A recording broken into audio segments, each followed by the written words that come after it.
The White House and Congress may have clinched that new criminal justice law this week, but this evening they are on the brink of a partial government shutdown, even as they continue to process the resignation of the Secretary of Defense.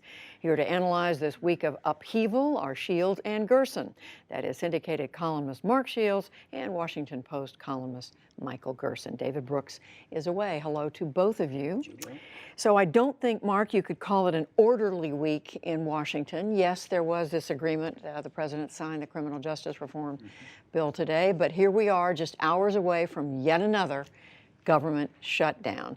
What does it say about the way things are working right now in our government?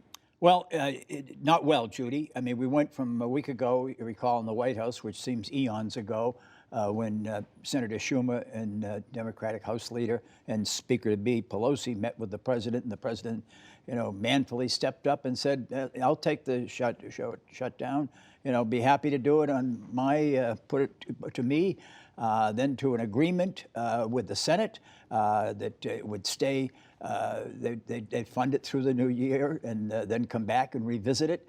And then immediately a reaction, a revulsion, if you would, from the president's longest and strongest supporters, TV commentators on the right, such as Rush Limbaugh, Ann Coulter, and said that this was a sellout on the wall. Ann Coulter going so far as to say his presidency was a joke. And that he had scammed the American people. So now we have to have funding for the wall, or else. And so that's really where it is. I mean, it's loggerheads wherever loggerheads are found. I think there's some way outside of Bozeman, Montana, but no, that's where it is. Michael, so the president is pointing a finger at the Democrat. The Democrats are saying, wait a minute, you're the one who said a few days ago you'd be proud to own this shutdown. So where does the fault lie? Well, big picture, this shows how easy the President of the United States is to manipulate. I mean, he had agreed to a deal. Then some of his toughest supporters, Limbaugh and Coulter, and some of the team in the Fox News morning programs came out against it, and he changed his view like a puppet on a string. It was really extraordinary, a sign of weak leadership.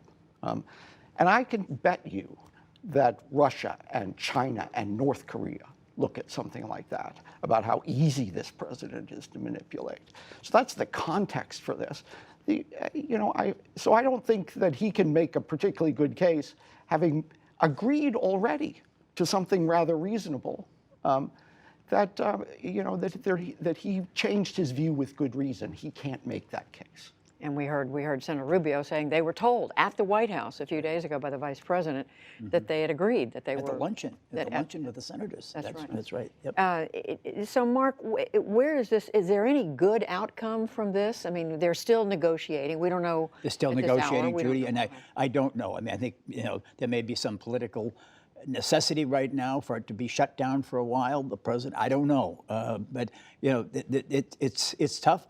I mean, the people are leaving town. They've left town, and the week was the trauma of the week was Secretary Mattis, and there's no question about it. I mean, that was the monumental event, and I'd say that there was alarm after the president's appearance at Helsinki with Mr. Putin. I think there was alarm after the firing of FBI Director Comey, but there was panic, bipartisan, nonpartisan panic in this city, and I think in the country and in the world when General Jim Mattis left as Secretary of Defense. I mean, he was seen, and I think rightfully so, as the thoughtful, well-read, well-prepared, country before self leader who believed in reciprocal burdens and benefits for the United States with other countries, and was fighting that cause, and had some influence on Donald Trump, but left on his own terms. And we talked about this early in the program with some of our other guests, Leon Panetta, Richard Haass, Senator Rubio, Michael. But what does this say about this president, that at this stage, 2 years in, he and James Mattis are separating?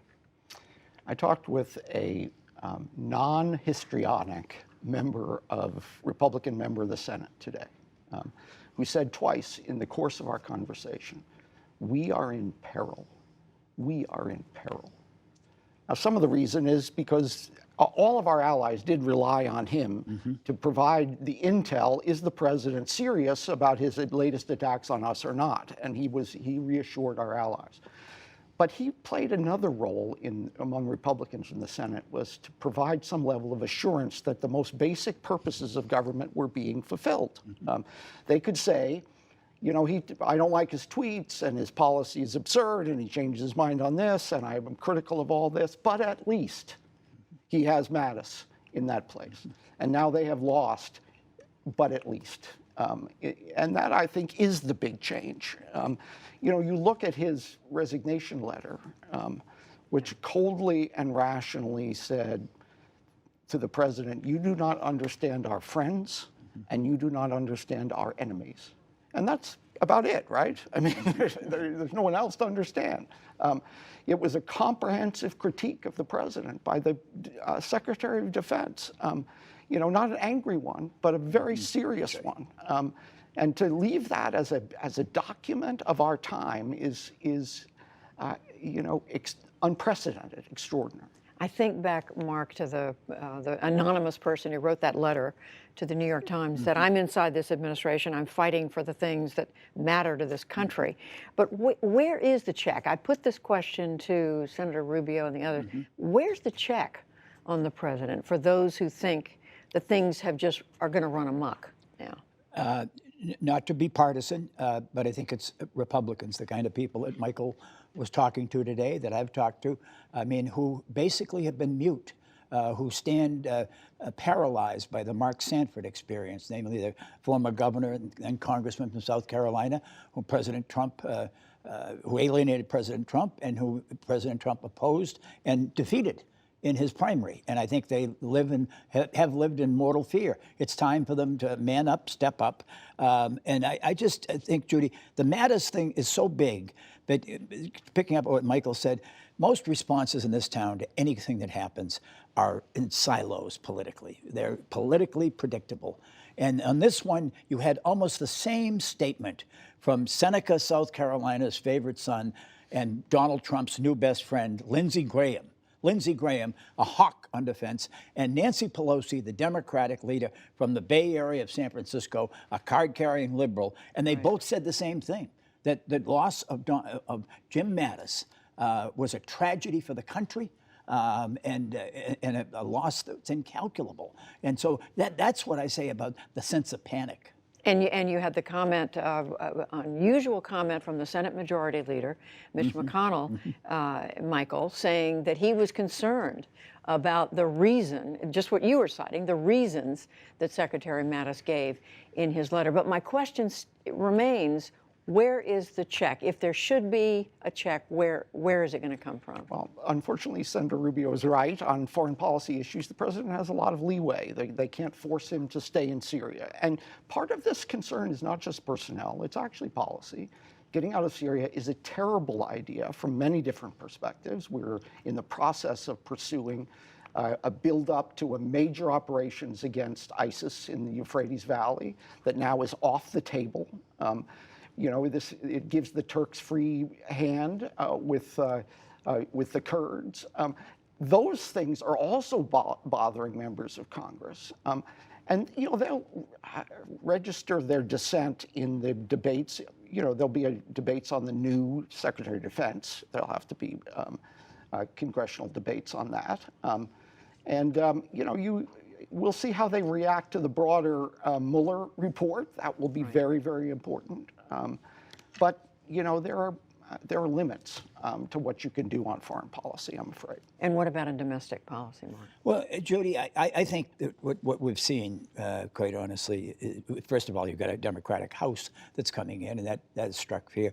But I think what the president did and the way he did it this week, as far as Syria was concerned, and now Afghanistan, and I think that we've lacked a public debate in this country. There hasn't been a thoughtful, serious debate. The Congress has abdicated its responsibility, and successive administrations, in my judgment, have failed to make the public case, or to entertain public criticism and debate on this issue. So, but the way it was done, the decision was arrived at for the president to justify it solely on the basis of it was a campaign promise he was keeping some 2 years later.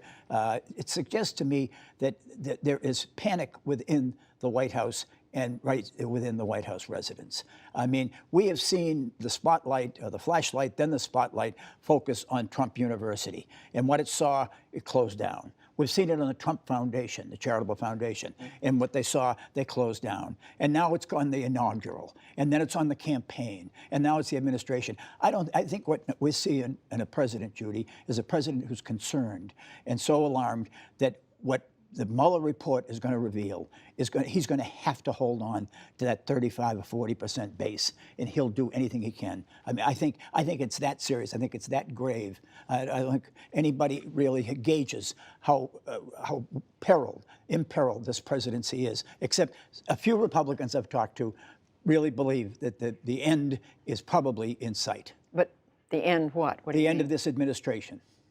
In what? Impeachment or resignation? That the Mueller report will be so serious that the Democrats who really don't seek impeachment, that it's almost going to be inevitable that the House will be forced to vote on it. Yeah, I've heard one Republican today that I talked to call this the beginning of the end. They felt that. That is going to be the only question when the Mueller report comes out, and the strength of the report will determine that. I think there are at least some Republicans that are talking now that the president needs a challenge in the primaries, and that he needs to lose re-election. You know, these are, but right now these are not loud voices in the Republican Party because the base has not turned. But you do hear that sort of talk among responsible Republicans. Sober notes at the end of a week, I think, like no other. Like no other week. Like no other week that I remember in Washington. And I've been here for 40 years. Michael Gerson, Mark Shields. You came in the 3rd grade? Thank you both. Thank you, Judy.